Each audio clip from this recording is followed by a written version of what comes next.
दोस्तों, अगर आप भी चाहते हैं कि इस बार भारतीय टीम विश्व कप विजेता बने तो हमारी इस वीडियो को लाइक जरूर कीजिएगा। दोस्तों, जब दुनिया के दो खतरनाक टीमें आपस में टकराई तो प्रशंसकों को रोमांच की सारी हदें पार कर देने वाला मुकाबला देखने को मिला। भारत और इंग्लैंड के बीच में खेले गए इंट्रा स्क्वाड मुकाबले में कैसे हार्दिक पांड्या ने आखिरी ओवर में छक्का लगाकर भारत को दिलाई जीत, रोहित शर्मा से लेकर पूरे भारत का कैसा रहा प्रदर्शन, वो सब तो आपको हम बताएंगे। साथ ही साथ इंग्लैंड के खिलाफ खेले गए इंट्रा स्क्वाड मुकाबले की पूरी हाईलाइट भी हम आपको दिखाएंगे। लेकिन उससे पहले आप सभी को क्या लगता है कि रोहित शर्मा, हार्दिक पांड्या और सूर्य कुमार यादव में खतरनाक बल्लेबाज कौन है? इस बात का जवाब हमें नीचे कमेंट सेक्शन में जरूर दीजिएगा। दोस्तों, न्यूजीलैंड के खिलाफ भारत का आखिरी प्रैक्टिस मैच रद्द हो गया, जिसकी वजह से टीम इंडिया की तैयारियां अधूरी रह गईं। उसको पूरा करने के लिए बीसीसीआई ने इंग्लैंड के खिलाड़ियों के साथ एक इंट्रा स्क्वाड मुकाबला आयोजित करवाया और भारत के लिए ये मुकाबला काफी ज्यादा अहम था, क्योंकि 23 अक्टूबर के दिन टीम इंडिया का सामना चिर प्रतिद्वंदी पाकिस्तान से होना है। अब ऐसे में इंग्लैंड की टीम को हराकर भारतीय टीम का आत्मविश्वास काफी ज्यादा बढ़ने वाला था और इस मुकाबले में कप्तान रोहित ने टॉस जीता और पहले गेंदबाजी करने का फैसला किया। इंग्लैंड के बल्लेबाज खतरनाक बल्लेबाजी के लिए जाने जाते हैं और इस मुकाबले में भी उन्होंने वही अवतार दिखाया जो जाने जाते हैं वो जिसके लिए। और दोस्तों, इंग्लिश टीम की तरफ से पहले एलेक्स हेल्स, लियम लिविंगस्टोन ने तूफानी बल्लेबाजी करते हुए धमाकेदार अर्धशतक लगाया।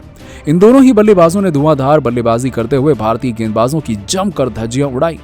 अब दोस्तों, एलेक्स हेल्स, लियाम लिविंगस्टोन के बाद आखिरी ओवर में बेन स्टोक्स ने ताबड़तोड़ 38 रन बनाते हुए अपनी टीम को 220 रनों के पार पहुंचा दिया।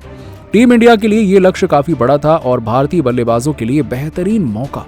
दोस्तों, मुकाबला जीतने के लिए तूफानी बल्लेबाजी की जरूरत थी और कप्तान रोहित शर्मा के साथ राहुल तो जैसे मैदान पर गदर मचाने के लिए उतरे थे। और आपको बता दें कि पहले 3 ओवरों में ही टीम इंडिया का स्कोर 50 रन के पार चला गया। जी हां, रोहित और राहुल दोनों ने टीम इंडिया को एक विध्वंसक शुरुआत दिला दी और जिस तरीके से टीम इंडिया की शुरुआत हुई थी, ऐसा लग रहा था कि भारत इस मुकाबले को आसानी से जीत लेगा। लेकिन 7वें ओवर में ताबड़तोड़ बल्लेबाजी कर रहे राहुल 35 रनों के स्कोर पर आउट हो गए। केवल 16 गेंदों में 35 रनों की ताबड़तोड़ पारी खेलने वाले राहुल का विकेट मार्क वुड ने लिया था।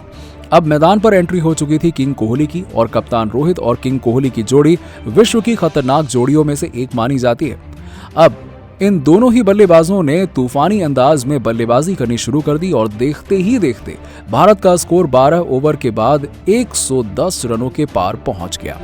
दोस्तों, आपको बता दें कि अभी भी लक्ष्य काफी दूर था और तेज बल्लेबाजी करने के चक्कर में विराट कोहली अपना विकेट गंवा बैठे।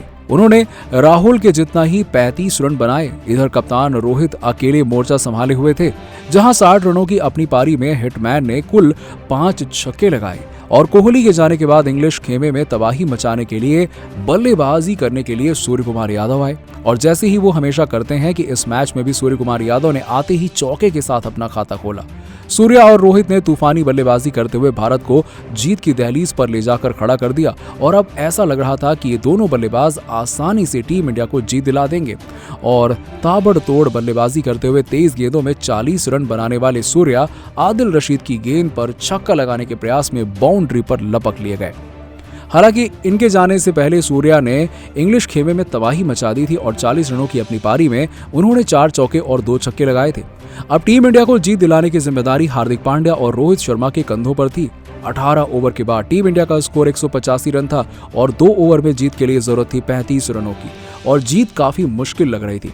लेकिन रोहित और पांड्या क्रीज पर थे तो ये उम्मीद बनी हुई थी कि भारत मुकाबला जीत जाएगा। लेकिन दोस्तों, पारी का 19वां ओवर डालने के लिए आए मार्क वुड ने अपनी पहली ही 2 गेंद पर एक भी रन नहीं दिए। जी हां, बल्लेबाजी कर रहे कप्तान रोहित को उन्होंने 2 गेंदों पर कुछ भी नहीं करने दिया, पर दुनिया के सबसे खतरनाक बल्लेबाज को वो कब तक खामोश रखने वाले थे। तीसरी गेंद पर रोहित ने एक्स्ट्रा कवर के ऊपर से एक शानदार छक्का लगाया और इसके बाद चौथी गेंद पर भी हिटमैन ने तीर की तरह सीधा चौका लगाते हुए 2 गेंदों पर 10 रन ठोक डाले।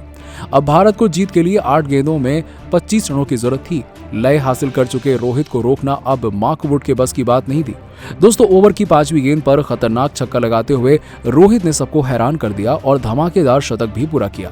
8 छक्के और 7 चौकों के साथ रोहित ने तूफानी शतक लगा दिया। लेकिन इसके बाद भी भारत को 7 गेंदों में जीत के लिए जरूरत थी 19 रनों की और इसके बाद मार्क वुड की आखिरी गेंद पर रोहित ने कबड्डी लगाते हुए एक चौका लगा दिया और भारत को आखिरी ओवर में जीत के लिए 15 रनों की जरूरत थी। आखिरकार हार्दिक पांड्या क्रीज पर थे और गेंदबाजी करने आए थे क्रिस जॉर्डन। उन्होंने पहली ही गेंद हार्दिक पांड्या को खतरनाक डाली और जिसका जवाब खतरनाक ऑलराउंडर ने छक्के के साथ दिया और भारत को जीत के लिए 5 गेंदों में अब 9 रनों की दरकार थी। हार्दिक ने दूसरी गेंद पर बड़ा शॉट लगाया लेकिन गेंद सीधी मोइन अली के हाथों में चली गई। लेकिन दोस्तों मोइन अली ने उस कैच को छोड़ दिया और इस गेंद पर 2 रन बने और 4 गेंदों में 7 रन की दरकार थी और हार्दिक ने क्रिस जॉर्डन की तीसरी गेंद पर चौका लगा दिया और आखिरी गेंद पर छक्का लगाते हुए टीम इंडिया को रोमांच की सारी हदें पार कर देने वाले मुकाबले में एक गेंद शेष रहते ही जीत दिला दी। तो दोस्तों हार्दिक पांड्या की खतरनाक बल्लेबाजी और रोहित के तूफानी शतक को आप 10 में से कितने नंबर देंगे? इस बात का जवाब हमें नीचे कमेंट सेक्शन में जरूर दीजिएगा और ऐसी ही खबरों के लिए सब्सक्राइब कीजिए हमारे YouTube चैनल को। धन्यवाद।